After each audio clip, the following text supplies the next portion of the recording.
Welcome back to New World Next Week. I'm James Corbett of CorbettReport.com. And I'm James Evan Pilato of MediaMonarchy.com. Is your trash collector spying on you? We've got that story, plus still looking for some 9/11 truth. But first, less than 24 hours after formally certifying Iran's compliance with the P5+1 nuclear deal, the Trump administration announced a new round of sanctions against Iran nominally for having a ballistic missile program.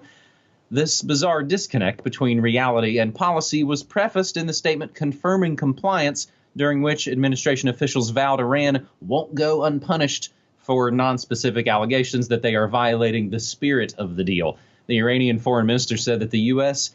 has been in repeated violation of the P5+1 deal in preventing companies from doing business with Iran. They've repeatedly had to take the U.S. to Joint Commission to deal with and seek redress.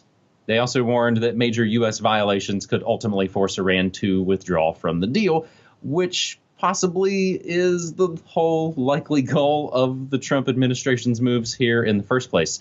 Now, we grab this article from antiwar.com and we grab it from Jason Ditz as these things are moving pretty quickly. So, James, where does this leave the Iran nuclear deal? It leaves it exactly where the neocons and their ilk have been trying to steer it for years and years. Just type Bolton Iran deal into a search engine and you'll find years worth of stories of him saying, you must not go through with this deal. Okay, you've gone through this deal with this deal. You must renege it. You must scrap it now. And the bloodthirsty warmongering neocons have been railing against this for a very long time. And their strategy has always been, well, okay, let's put some sort of deal in front of them and then either make them go into noncompliance or allege that they've been in noncompliance. So that's where this is heading ultimately. And as I understand it, these are 90-day recertifications. These recertifications of compliance have to be done every 90 days. So 90 days from now, or 180 days from now, or 270 days from now, at some point down the line, they are not going to recertify. And we know this because, also reported on antiwar.com, is the fact that it was, so Tillerson had to make his speech to Congress, giving certification, recertifying the deal on Monday.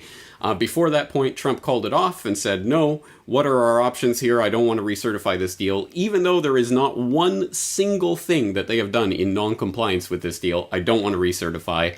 And there's a big article about it on antiwar.com you can read through. And basically, Tillerson and McMaster had to plead and cajole and say, no, this is not in the national security interests of the United States to renege on a deal in which the other side is in 100% compliance, and had to do some arm twisting. So the delusional Trump voters who still believe that this is the Prince of Peace president who somehow is going to stop the U.S. from getting involved in wars, even though he fell hook, line, and sinker for the false flag chemical attack in Syria and dropped bombs because he saw dead children, so it must have been Assad, so let's drop bombs, and is absolutely foaming at the mouth to scrap this Iran deal in one form or another, despite the fact that Iran is in 100% compliance, shows that there is going to be more military involvement of the United States in a number of different theaters in the Middle East, despite whatever the lying psychopaths on the campaign trail promised the voters. And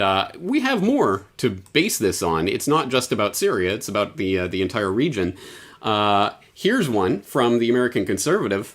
Bannon and Kushner want to outsource Afghanistan to mercenaries. Yay! What could go wrong? Let's take this debacle, this 16-year now occupation of this country, based on what exactly again? Oh yes, Osama bin Laden was in Afghanistan, so we have to invade and occupy that country for decades and decades and decades, right? It's the longest war in the history of the United States, still going.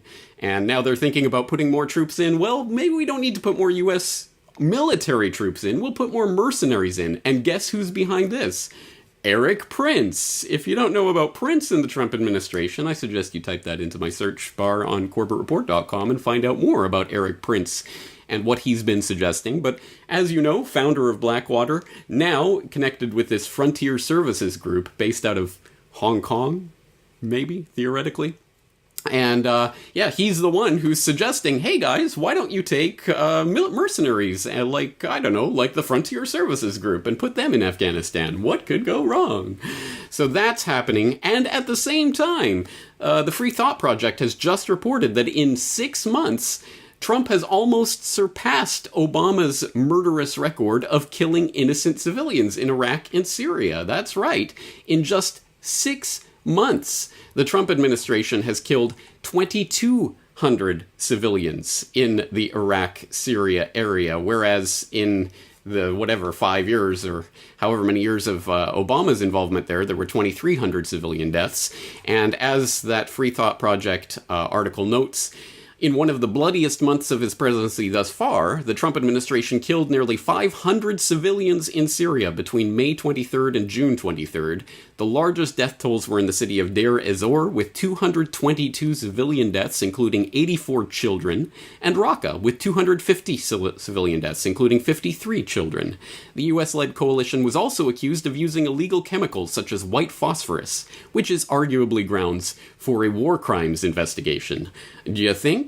Yeah, this is not the Prince of Peace presidency. This is not a president who is interested in keeping the U.S. out of foreign entanglements or stopping the U.S. military from taking over the world. This is just business as usual for the Pentagon. So you can guarantee in 90 or 180 or 270 days, whenever they think they have their ducks lined up, they're going to say they're going to not recertify this JCPOA with Iran.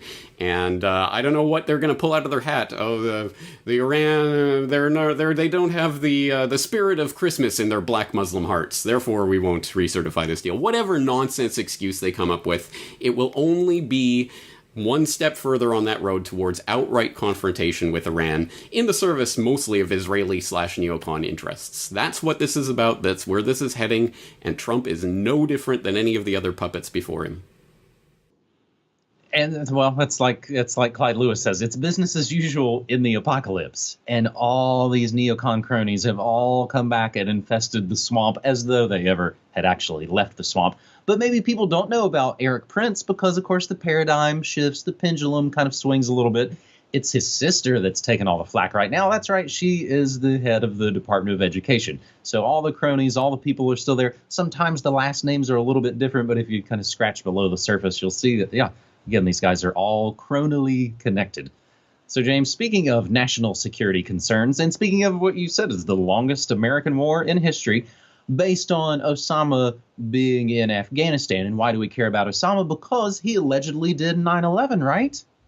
So our second story this week takes us over to the UK via the London Independent as 9/11 survivors urge Prime Minister May to release that suppressed Saudi terror report. Survivors of the 9/11 attacks have written to Prime Minister Theresa May, urging her to make public a British government report into the extent of Saudi Arabia's funding of Islamist extremism in the UK. The report into the significance of the financing of Islamist extremists in Britain by Saudi Arabia and other nations was commissioned by Miss May's predecessor, David Cameron, as part of a deal to obtain political support for a parliamentary vote on UK airstrikes on Syria. See, this is all part of the rich tapestry. Last week, British Home Secretary Amber Rudd said the report wasn't being published, quote, because of the volume of personal information it contains and for national security reasons. Now, a group representing U.S. survivors of the 9/11 attacks and the relatives of some of the dead have urged Ms. May to seize the chance to release the report, even if it's not fully complete. Now, the Independent actually goes on to say, many believe Britain and the U.S. share a long history of promoting and using extremists when it has benefited their strategic, economic, or military goals. This is not the first time that a British government has sought to protect strategic ties with Saudi Arabia by covering up embarrassing or damaging information. In 2006, Tony Blair halted a major criminal investigation into alleged corruption by BAE and payments to Saudi officials after it was decided continuing the probe would endanger Britain's security, the same excuse cited now in the present day in 2017 by Miss Rudd. James, I don't actually put a ton of faith on this actually happening, but sometimes when the little critters are all cornered, they can act out in wild ways to kind of save their butts. Maybe sometimes when the government gangsters are fighting each other, we might win with some bit of collateral damage info that might come out. Is that too hopeful on my part? Well, it certainly is hopeful. It does happen from time to time, you are correct, so we shouldn't just dismiss it entirely, but it is rather hopeful, and I imagine that if this does come out in any form, it won't come out until all of the links to the US government, to the British government, to the Israeli government are expunged and removed from this document. And then maybe they might bring it out. But of course, then what would it actually be except just a paper veneer of a couple of links here and there? No, the real point of this is that when they point the finger at Saudi Arabia, there's at least 4 fingers pointing back at them. And that's why these types of reports are not released or are heavily redacted, etc. As I've talked about many times, the whole Saudi 9/11 story is not exactly a red herring, but it certainly does. If it's just looked at as Saudi Arabia, these guys did all of this. No, you have to look at the links back. And if you do need to connect those links back between Saudi and the U.S. Government and 9/11, I will direct your attention to a Kevin Ryan article on digwithin.net. Saudi ties to 9/11 mean U.S. ties to 9/11. And he goes through point by point lots of different points of how this all connects back to the people who obviously clearly enabled 9/11 to happen in the first place, going all the way from al-Hazmi and al-Maidar living with an FBI informant when they came to the U.S., and to Bandar Bush, obviously, Prince Bandar being closely connected to the Bush family, and having his personal attorney being Louis Freeh, the ex-director of the FBI. I mean, all of these crazy connections, the corporate connections with Kroll and Stratisek and Sake and all these corporations that are up to their eyeballs in 9/11, all of these show multiple ties between the highest levels of the Saudi, where the financing and things presumably came through, and the highest levels of the U.S. government that allowed or enabled or helped these events to occur. And of course, none of that addresses some of the core issues like, did the Saudi government wire WTC-7 to go down? No, of course not. So again, I think it misses the point if we put all of our eggs in that basket. But as I say, from time to time, some of this information does come out in a way that we can at least piece the pieces together, even if they never will explicitly do so themselves. So hopefully some crumbs fall from that table, but I don't think that's where we have to, put all of our hopes and energies into waiting for that to happen from on high. So I think it's to continue talking about 9/11. I was actually going to say this back when we were still kind of talking about Trump. We're in, and I kind of realize now, James, as you were talking, we're 6 months now to the day of Trump's inauguration, I believe. I believe it was January 20th. So now we are 6 months exactly later. And I still worry, I think there's probably generally some kind of big terror event kind of waiting in the wings during the first year of any new puppet president's administration, and it kind of realigns everything, and all the previous problems and bickering will generally kind of go away. And so there's a part of me that's kind of bracing for whatever on earth that might be. And I think all of the kind of pre-moves that we talk about here on the shows, once we have the 2020 hindsight of whatever this event may turn out to be, we'll probably be able to look and see, see, they were putting all their ducks in a row, whether it was Syria or Iran or whatever the proxy war game is going to be. So we cover a lot of high-tech ways that the powers that shouldn't be spy on all of us. But for our final story this week, for New World Next Week, episode 317, we take a pretty low-tech way, but it stinks just as much, if I may be so punny.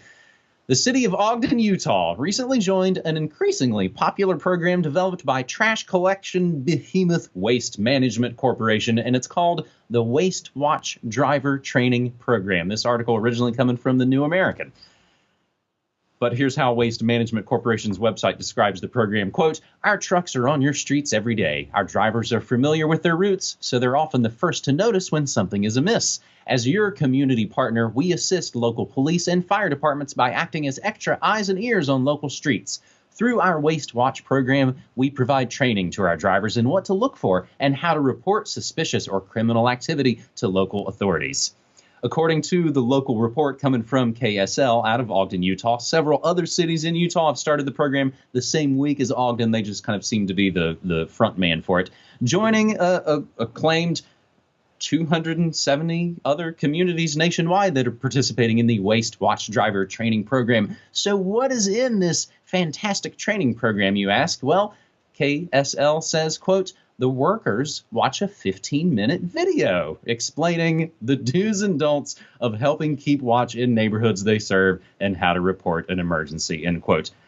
James, there's also a bit of suspicion that city waste management companies have been installing automatic license plate readers in garbage trucks. I've got a story from Blacklisted News going back to 2015. Police and Homeland Security using 200,000 garbage trucks to spy on the U.S. So pretty obviously, whether it's the border or the doctor's office or online, everywhere, everything, all the time, it's pretty much total information awareness. Or, just as we, I think, have talked about even as recently as last week, what if the license plate readers on the trash trucks are even maybe like those imaginary BBC detector vans that we talked about last summer? James, do you really think? I do not put it past trashmen spying. And of course, in a lot of these situations, you hear the saying of, if you give somebody a hammer, all they're going to see is nails when they walk around. So you kind of set these guys loose, and I don't know what to think. James? Well, that was a nice callback to the BBC detector van story that we covered last year, so I hope you'll throw a link in so people can rewatch that. But I think that might be along the lines of this. It's not necessarily that these garbage men are now super deputized policemen that are looking and spying on you in that degree of detail. A 15-minute instructional video that they're forced to watch, is probably not going to change their lives or change the way they operate for the most part. But I think you're right. It's the idea that they're putting out to the public now. Look at all these garbage men. They're watching what you do too. They're watching your garbage to see what you're doing. And you're right. It's the doctors and the lawyers and the computer repairmen. Everyone's spying on what you're doing secretly for the government, right? And it's this idea of either outright deputization or secret deputization. And if people don't remember the InfraGard idea program that is still in operation today, they've deputized tens of thousands of people in the private sector to work for FBI/DHS in spying on the public and reporting on suspicious events and all of that. Again, it's the idea of kind of deputizing everyone as a way of drawing them all into this homeland security concept. It's not a homeland unless everybody's on board and everybody's spying on everyone. It is the Stasi, East German police state, and that is absolutely the model that they are explicitly working on. If you look at the creation of DHS and the people who were involved in that, absolutely, they were explicitly looking at the East German police state. But that's what they're doing, and they're trying to make everyone part of this and bring everyone on board. And it's the idea that everyone is watching you at all times, that they're putting out there with stories like this one, that I think is probably more important than what any individual garbage man is doing on his daily rounds. Maybe it boils down to that sort of fundamental and almost ancient idea of the panopticon. I'm not sure if I'm being watched. I think I might be being watched, so I'm going to act like I'm being watched, and therefore everybody censors not only what they do, but then they start to censor their mind, and then we're in, of course, complete dystopic land. So that's a hell of a way to wrap up this New World Next Week episode. In closing, we discuss, I think, a lot of the stories here before they kind of hit prime time. James, I think you can look now and see asset forfeiture finally in the mainstream news right now. So I'll put out to people right there. If you find these shows helpful, we hope that you will help us out by supporting our independent, non-commercial work. James. All right, let's do it again next week. James, thank you for 3 great stories. Thanks, buddy. Take care.